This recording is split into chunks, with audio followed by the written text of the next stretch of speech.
खाना खाते ही पेट पर दबाव पड़ना या प्रेशर पड़ना, जिसके कारण हमें तुरंत ही फ्रेश होने के लिए जाना पड़ता है। और तो और पेट ऐसे साफ होता है जैसे कोई मशीन चल रही हो।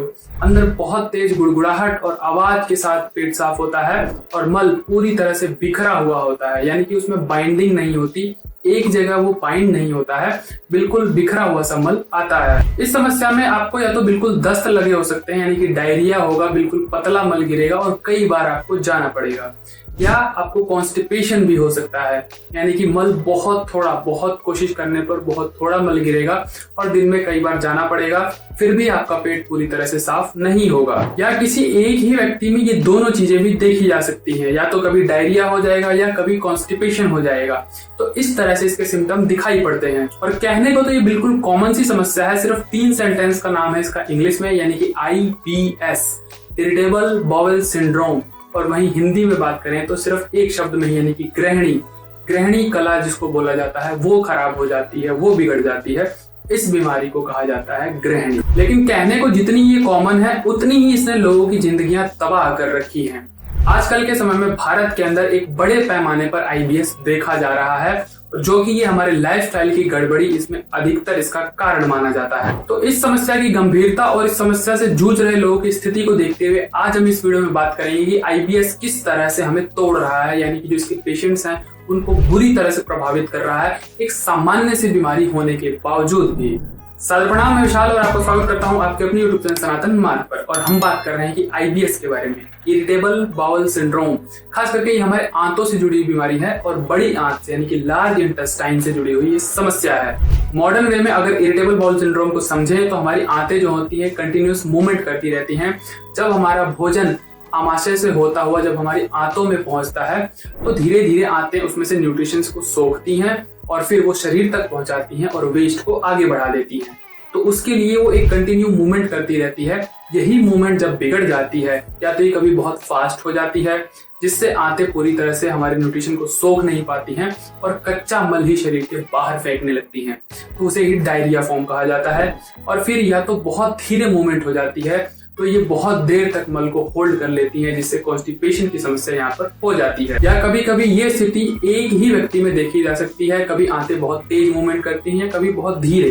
तो इस तरह से इसे इरिटेबल बाउल सिंड्रोम कहा गया है, यानी कि आंतों का चिड़चिड़ापन। और वहीं आयुर्वेद की बात करें तो इस कला को ग्रहणी कला बोला जाता है, यानी कि जो ये आंतों की मूवमेंट होती है वो ग्रहणी कला बोला जाता है। और जब ये ग्रहणी कला बिगड़ जाती है तो इसी को आयुर्वेद में कहा जाता है ग्रहणी रोग। इसके टाइप्स की बात करें तो बेसिकली 3 टाइप्स के होते हैं, यानी कि कॉन्स्टिपेशन जिसमें होता है, एक डायरिया जिसमें होता है, और खास करके दोनों यानी कि कॉन्स्टिपेशन और डायरिया मिक्स टाइप जिसको बोला जाता है। इस तरह से इसके 3 टाइप हो गए। और आयुर्वेद की बात करें तो 3 दोषों के ऊपर, यानी कि वात, पित्त, कफ, इन 3 दोष से होने वाले 3 तरह के, फिर किसी 2 दोष से होने वाले वो द्वंद्वज बोला जाता है, और तीनों जिसमें मिक्स होते हैं वो सन्निपातक। तो इस तरह के इसके टाइप्स होते हैं। इसके बारे में अगर डिटेल में जानना चाहते हैं तो पहले ही मेरी इस पर वीडियो है किस टाइप के होते हैं और इन टाइप्स में क्या क्या लक्षण दिखाई पड़ते हैं आयुर्वेद के अनुसार, वो आप जाके आई बटन में देख सकते हैं। खाना खाने के बाद वो आपके पेट में कई देर तक पड़ा रहता है, या पेट में ब्लोटिंग या गैस बहुत ज्यादा बनने लगती है, पेट फूल जाता है या दर्द होता है। और ये समस्या आपकी शारीरिक कंडीशन को खराब करने के साथ साथ आपकी मेंटल हेल्थ को भी बहुत ज्यादा खराब करती है, उस पर प्रेशर डालती है। इसके कारण से आपका वजन काफी तेजी से गिरने लगता है, शरीर काफी सूख जाता है, कमजोर हो जाता है, अंदर से थकान महसूस होती है, कोई काम करने का मन नहीं करता है, और आपकी हड्डियों में दर्द महसूस होता है, पूरे शरीर में मीठा मीठा दर्द हो सकता है।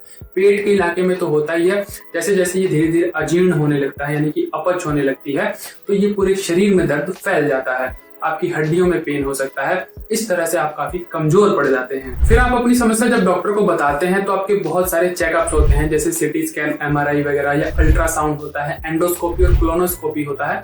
उसमें कुछ खास दिखाई नहीं देता है या सब कुछ रिपोर्ट नॉर्मल होती हैं, लेकिन आपको तो समस्या हो रही होती है, तो इसलिए आपको IBS घोषित कर दिया जाता है। और कभी कभी तो मेंटली डिस्टर्ब भी आपको बता दिया जाता है, क्योंकि रिपोर्ट्स आपको कुछ नहीं दर्शा रही होती हैं, लेकिन आपको अंदरूनी प्रॉब्लम होती है और इस बात को आप बार बार सामने रखते हैं तो आपको पागल भी घोषित कर दिया जाता है। आईबीएस वालों के साथ अक्सर ये समस्या होती है और आए दिन सुनने को मिलता है। और सबसे बड़े मानसिक तनाव की बात ये हो जाती है कि रिपोर्ट्स वगैरह कुछ भी नहीं दिखा रही होती, सब कुछ नॉर्मल होता है, लेकिन फिर भी अंदर से उसको काफी तकलीफ होती है। इस बात से वो और चिंतित हो जाता है कि समस्या ऐसी क्या हो गई जो समझ नहीं आ रही है। और ये समस्या ऐसी है कि लोगों की पढ़ाई लिखाई काम धंधे तक चौपट करवा देती है और यहाँ तक कि जिस पर पूरा घर निर्भर होता है, अगर उसको ये समस्या हो जाए तो उसके साथ साथ पूरा घर तकलीफ में चला जाता है। जीवन बिल्कुल नीरस सा हो जाता है, कुछ इंटरेस्ट नहीं रहता है उसमें, बस जिंदगी कट सी रही होती है।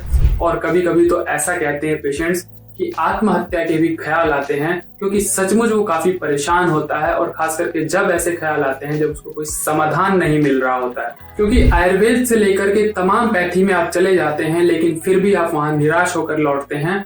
और अब सवाल ये उठता है कि क्या आईबीएस का समाधान हो सकता है या आईबीएस पूरी तरह ठीक हो सकता है। आईबीएस जैसी समस्या के साथ एक सबसे बड़ा मिथ या जिसको भ्रम कह लें वो ये है कि ऐसा कहा जाता है कि ये समस्या कभी ठीक नहीं हो सकती। दूसरी बात, इसको हम ठीक से ऐसा समझते हैं कि एक बार ये जब ठीक हो गई तो फिर हमें ये नहीं होगी तो ही इसको ठीक माना जाएगा। ऐसा तो किसी बीमारी के साथ नहीं होता। आपको खांसी बुखार भी अगर हुआ है वो ठीक हो जाएगा और ऐसा कोई गारंटी नहीं होती कि ये फिर से नहीं होगा। तो बीमारी तो आपको फिर से चांस होता है कि वो हो सकती है, लेकिन एक बार जब हुई है तो उस समय तो वो ठीक हो ही जाती है। तो ये अक्सर एक लाइफस्टाइल की होने वाली गड़बड़ी के कारण होता है और उसी लाइफस्टाइल में चेंज करते हुए इस बीमारी को हम ठीक भी कर सकते हैं, लेकिन भविष्य में जब ये गड़बड़ फिर होगी तो फिर से इसके दोहराने की संभावना पूरी रहती है। तो इस बीमारी की एक एक चीज, एक एक सिम्टम के ऊपर हम बात करेंगे, अलग अलग सिम्टम के अलग अलग सॉल्यूशन तक की बात करेंगे और आयुर्वेद से लेकर के योग तक हर चीज से इस बीमारी का पूरा समाधान आपको देने की कोशिश करेंगे। और आपका सहयोग अगर मिला तो ये समस्या आप आराम से ठीक कर सकते हैं। इस पर पहले भी मेरी वीडियोस हैं, लेकिन एक छोटी सी वीडियो में पूरी तरह से इस बीमारी के बारे में समझा पाना शायद थोड़ा मुश्किल है, क्योंकि अलग अलग सिम्टम्स जो हैं उसके बारे में लोगों को ऐसा लगता है कि इस वीडियो में तो सिर्फ यही सिम्टम और यही सॉल्यूशन बताए हैं, मेरे वाले सिम्टम तो उसमें थे नहीं, तो उसका क्या ट्रीटमेंट होना चाहिए। तो इस तरह से बहुत सारे कॉल्स आते रहते हैं, बहुत सारे लोग पूछते रहते हैं। तो उसके लिए हर एक सिम्टम्स के सॉल्यूशन को आप तक लाने की कोशिश करेंगे। हमारे साथ बने रहिए इस स्पेशल आईबीएस की सीरीज में और अधिक से अधिक इसको शेयर कीजिए ताकि आयुर्वेद जैसी उच्चतम उत्कृष्ट चिकित्सा विज्ञान जो है लोगों तक पहुंच सके और आयुर्वेद को घर घर तक पहुंचाने में हमारा सहयोग करें और आईबीएस जैसी समस्या का समाधान करें। आगे मिलेंगे इनकी डिटेल्स वीडियो में सिम्टम्स के साथ। आज के लिए इतना ही, सादर प्रणाम।